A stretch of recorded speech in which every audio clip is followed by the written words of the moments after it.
Alright, hey guys.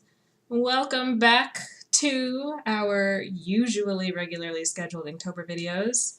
Sorry for going MIA for a little bit. I did get behind, which I'm not too surprised at. I usually get behind on these things. Life gets in the way and makes it difficult to do certain things every single day.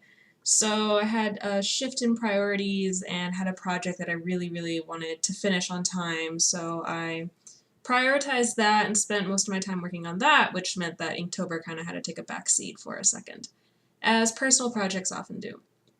But now, finally, I've pretty much taken care of most of my obligations. All my stuff left over is now personal projects, so I'm able to have a better handle on prioritizing these sort of things.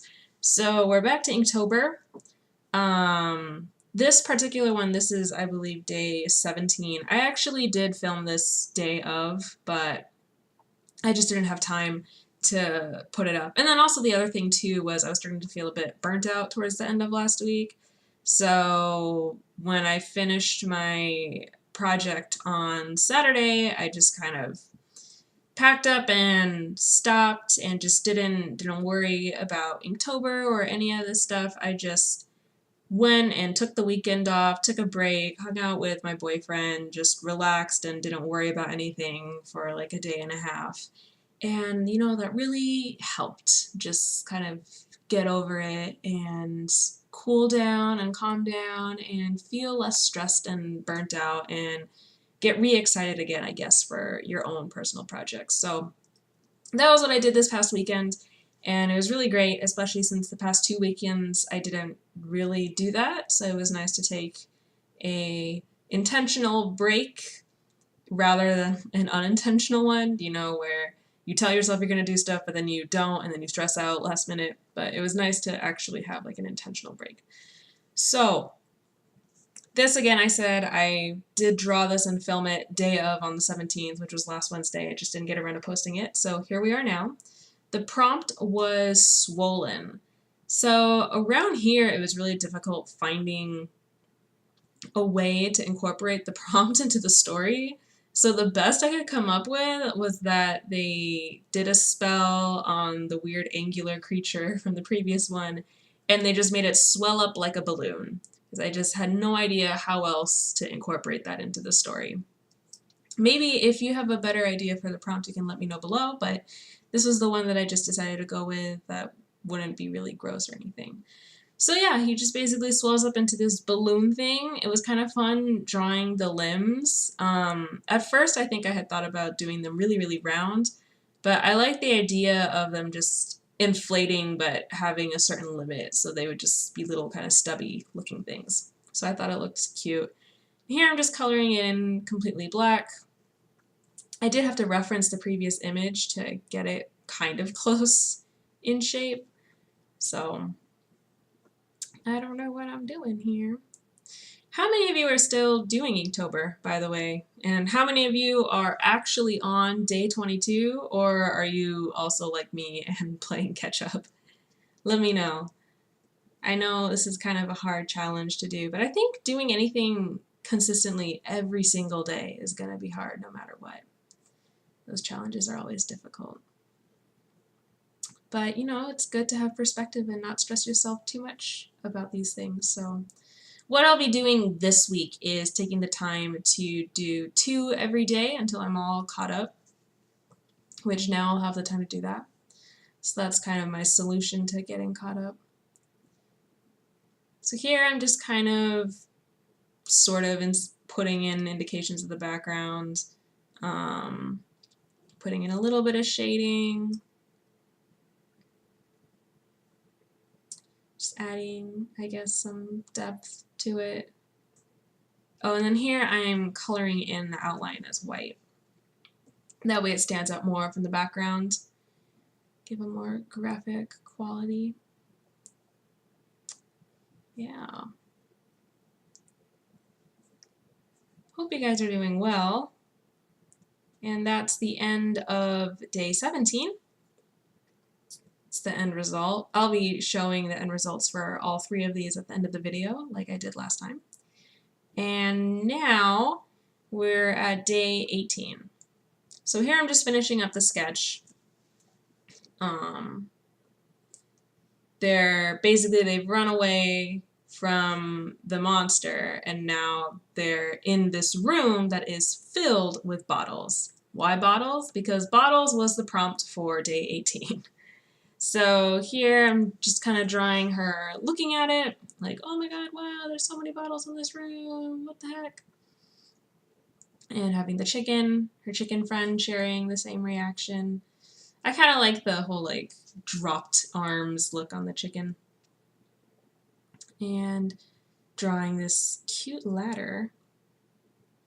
And the bottles, okay, so the background bottles was really, I could have given myself a giant headache about it, and I kind of sort of did, but what I ended up doing was just like bloop, bloop, bloop, bloop, bloop, like just scribbling things in. Like literally, I'm just scribbling things in.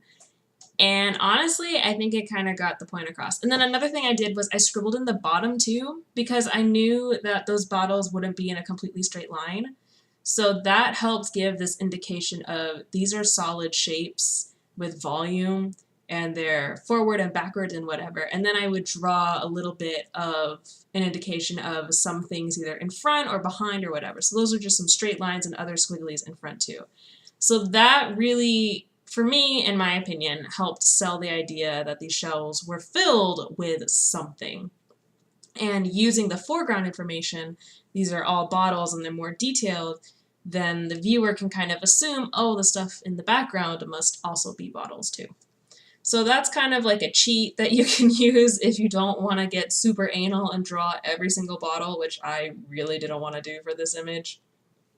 So yeah, some pro tips. I'm sure there will be some artists who say, no, you gotta draw every single thing, but for me, I'm a lazy artist, so it's more important about the indication. Plus the stuff, you know, is far away, so you're not going to clearly see every single bottle anyways. You just need an indication, a hint that what you're seeing is bottles. And with these foreground elements as context clues, you'll be able to discern, like, okay, that stuff in the background, those are bottles too.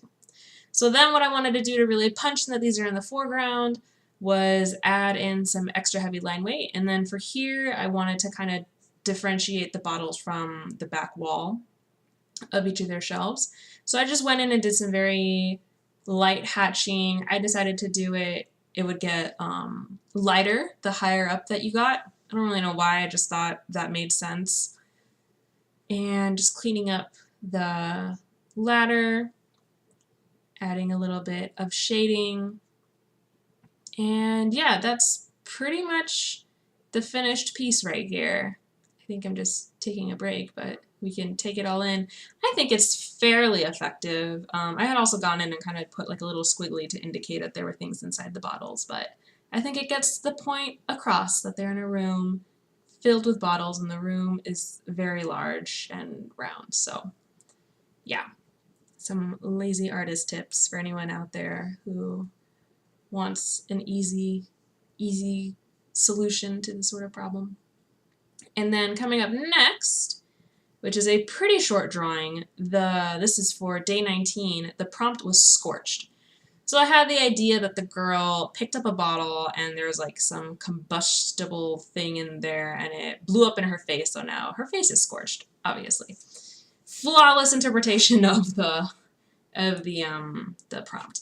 So this one, because I'm zoomed in so close in, was a pretty quick inking and had a lot of fun with the clouds and stuff. So I used hatching to get the scorching come across. When I did the sketch, I kind of scribbled it in blank, point blank, but then I decided for the inking I would just go with hatching because I thought it would look a little more fun, get the inking idea across more.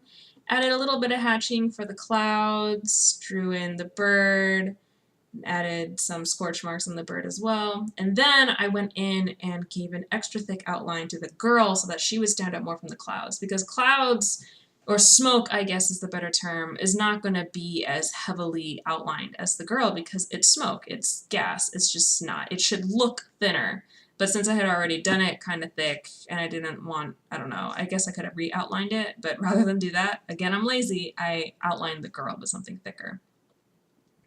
So that's pretty much the image. Now, just a quick look through, I guess, at the final three. Here again is Swollen, finally using magic practically, the magic wand that disappears in the next image. And then Bottles, or Bottle, in a room filled with bottles with a wonderful lazy artist hack. And then we have Scorched. So those are my 3 Inktobers so far. We are technically 3 behind, and by the time tomorrow comes out, it'll be 4 behind, but that's what I got so far, slowly catching up. Thank you so much for watching. If you're still doing Inktober, whether you're behind or on track, keep it up and keep going. People want to see your art. I want to see your art. And yeah, don't give up. Just keep chugging along, but also make sure to take care of yourself and take a break if you really need to, because that is always important. And drawing should be a fun activity and a fun learning experience, not something that you completely stress yourself out over and get upset about. So again, thanks for watching, and I'll see you guys tomorrow. Bye!